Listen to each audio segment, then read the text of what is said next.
আমার দুনিয়া উজাড় হয়ে গেছে। বাহ, কি কমেন্ট! আচ্ছা, তোমরা নতুন কন্টেন্ট দেখতে চাও? আমার এখন মন মেজাজ এমনি শরীর অবধি ভালো না। আমার জীবনে কিসের থেকে কি হয়ে গেল। আচ্ছা, নতুন কন্টেন্ট মারা যায় না, ওই দিন তোমরা বুঝতে পারবে না, আমি মুখে প্রকাশ করতে পারবো না যে আমার কি অবস্থা ছিল আমার মনে।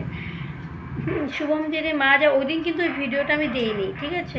তাও অনেকে কমেন্ট করেছো যে না গেলে কি ভিডিও দেয়, আর তুমি এক ভিডিও কেন দাও? আচ্ছা, আমার সাথে যারা আমাকে সাবস্ক্রাইব করেছো, হ্যাঁ, তারা কি আমার পরিবার নও? তারা ইউটিউবে আছো বা ইনস্টাতে আছো, ফেসবুকে যেখানেই আছো না কেন, তোমরা কি আমার পরিবার নও? আমার ভাগটা যদি আমি বলি, সুখের সময়গুলো যে তোমাদের সাথে আমি মানে শেয়ার করি, তা আমার দুঃখের সময়টা তো আমি শেয়ার করবো, তাই না? তোমরা কমেন্টগুলি যে করো যে এই এই ভিডিওসগুলি কেন হয়ে গেছে, এই ভিডিওসগুলি কেন দাও, অন্য ভিডিও দাও। আচ্ছা বলো, আমার মনে অবস্থাটা কীরকম? আমি তোমাদেরকে বলেছিলাম যে আমি সাধারণত আমার সব রকম ভিডিওসই আমার ভিডিওতে দিই, মানে চ্যানেলে দিই। যেমন সেখানে পৃথিবীর সবচাইতে বড় দুঃখ হচ্ছে সন্তান শোক। আমি পুরা কপাল নিয়ে জন্মেছি, এটা আজকে আমার ভাগ্য প্রমাণ করে দিল। আমার মতন যে মাগুলো সন্তানহারা হয়, তারা একমাত্র বুঝে যে সন্তান শোক কী। এই দেখো, আমার এখানে আমার ছেলে, এই যে ছেলে আছে, এক ছেলে আছে এখানে, এই সাইডে শুভম থাকতো সবসময়। মানে আমরা যখন তিনটা সন্ধ্যার পরে কিন্তু যে এই ঘরটার মধ্যে থাকতাম, তোমরা সবাই যারা আগে আগে ভিডিও দেখেছো আমার, তারা জানো। পড়াশোনা করতে করতে তার ফাঁকে ফাঁকে অল্প খেলতাম বা একটু রিল করতাম। ওরা খেলতো আর কি মোবাইল দিয়ে গেম টেম, তো কখনো আবার রিল বানাতাম, আর তো কখনো ভিডিও বানাতাম।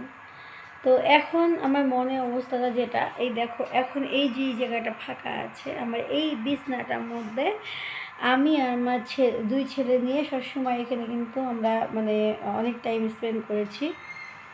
আর তোমরা আমাকে বলো যে তুমি কেন এরকম ভিডিও বানাও? তোমার ছেলে মারা গেছে, অনেকে বলে তোমার ছেলে মারা গেছে, অনেকে বলে এই সময় ভিডিও করতে নেই। দেখো, ইউটিউবটা হচ্ছে কি জানো, একটা কন্টেন্ট ক্রিয়েটারের একটা প্ল্যাটফর্ম। ওখানে একটা মানে ইউটিউবটা হচ্ছে ভিডিও ক্রিয়েটারের জন্য। তো যেখানে আমার ওখানে চ্যানেল আছে, আমি কিন্তু আমার ছেলে মরার পর ভিডিও দেইনি, ঠিক আছে? আমার ছেলে মরা, তোমার যে ভিডিওটা ফার্স্ট ভিডিও আমার পেয়েছো, ওটা মোটামুটি আমার ছেলে মরার 1 সপ্তাহ পর হয়তো মনে আমি দিয়েছিলাম।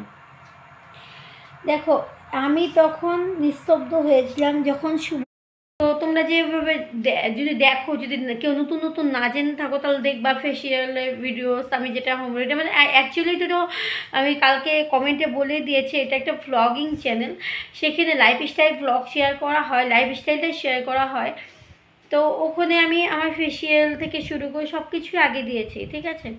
আর আমাদের এখানে একটা যে ব্রিজ হচ্ছে, সেই ভিডিওটা দিয়েছি। মোটামুটি ব্রিজের থেকে ভালোই লোক মানে ওয়াচ করেছিল ভিডিওটা। তো এখন একটা ভিডিও আমার শুভম মানে ওর ডেথের আগে বানিয়ে রেখেছিল, বলেছিল আমাকে, মা আমার এই ভিডিওটা কিন্তু তোমার চ্যানেলে দিও। তো আমি এখন অবধি দিইনি ভিডিওটা, কারণ আমি মানে জিনিসটাকে আমি মানে নিতে পারছিলাম না এখন অবধি। কারণ তোমরা যদি সেই ভিডিওটা দেখো, ওখানে ওই কীভাবে বলছে, মোটামুটি ওই আমাকে যেমন ব্লগিং করা দেখে, ওই কিন্তু ব্লগিং অলরেডি মানে বলাটা ব্লগে যেভাবে বলে, ফার্স্ট যখন বলেছিল তখনই খুব সুন্দর বলেছিল। আমার ফার্স্ট ব্লগটা অত ভালো হয়নি, কিন্তু ওর ফার্স্ট ব্লগটা খুবই ভালো হয়েছিল। আর ও আমাকে রং খেলার আগে যেদিন দোল ছিল সেদিন আর কি, হ্যাঁ, রং খেলার দিন যেদিন দোল ছিল সেদিন গিয়ে আমি মানে একটা ভিডিওতে তোমাদেরকে বলেছিলাম, যেদিন দোল ছিল ওদিন গিয়ে ও একটা ভিডিও বানিয়ে এনেছে। ওটাই ওর ফার্স্ট ভিডিও, মানে লাস্ট ভিডিও। ওটার পর আর ভিডিও বানাইনি ওই। তো আমি ইউটিউবে ওর ভিডিওসগুলি দেখো, যদি এখন ছেড়ে দিই তো তোমরা আমাকে বলবা নিষ্ঠুর মা, অমুক তমুক, মায়া নেই, অমুক তমুক ছেলে, এগুলি দেখতে পাই। দেখো, দেখা যায় না, সহ্য করা যায় না। বা ওর সাথে আমি অনেকটাই ক্লোজ ছিলাম, ওই ছেলের থেকেও বেশি ফ্রেন্ডের মতন ছিল। তো এখন ওর যে ভিডিওসগুলি, ও যেমন আমাকে বলে গেছে, মা আমার কিন্তু ভিডিওসগুলি তুমি তোমার চ্যানেলে রেখো। তো ওটা একটা লাস্ট আবদার বলতে পারো। তো ওটা তো আমি মরে যাই আর বেঁচে যাই, আমার চ্যানেলে এই জন্য রাখবো। যদি কোনো দিন আমি থাকি বা না থাকি, আমার চ্যানেলটা যদি থাকে, তো আমার চ্যানেলে ও কিন্তু সারা জীবনের জন্য, মানে যতদিন আমার চ্যানেলটা থাকবে, ও কিন্তু ওই জীবন্ত হিসেবে ওই চ্যানেলটার ওর অ্যাক্টিভিটিসগুলি যেগুলো করেছিল সেগুলি ক্যামেরায় যেমন আমরা রেকর্ড করেছি ওগুলো থেকে যাবে। ওটা দেখা খুবই অসম্ভব ব্যাপার, ওটা সহ্য করা যায় না, কিন্তু তবু একটা মনে শান্তি যে ভিডিওগুলো করেছিল দেখে আজকে ওকে কথা বলা, ও ও ও ওর হাবভাবগুলো আমি দেখতে পাচ্ছি। যদি ভিডিও না করা থাকতো বা ওর সাথে দেখবো অলমোস্ট সব ভিডিওস আমার ওর সাথে, বেশিরভাগ ও আমার সাথে থাকতো। আর এই জায়গাটায় যে এখানে থাকতো দুই ভাই একসাথে, আর এই ঘরটার মধ্যেই বেশিরভাগ আমরা অনেক সময় কাটিয়েছি। তো হঠাৎ করে যে ওর মৃত্যুতে, হাঁটার পথে মৃত্যু আর কি বলতে পারো, আমরা কেউই জানি না যে ওর এরকম হবে। আর এখনও আমি সে শোক কাটিয়েও উঠতে পারি না, আর জীবনে কাটাতেও পারবো না।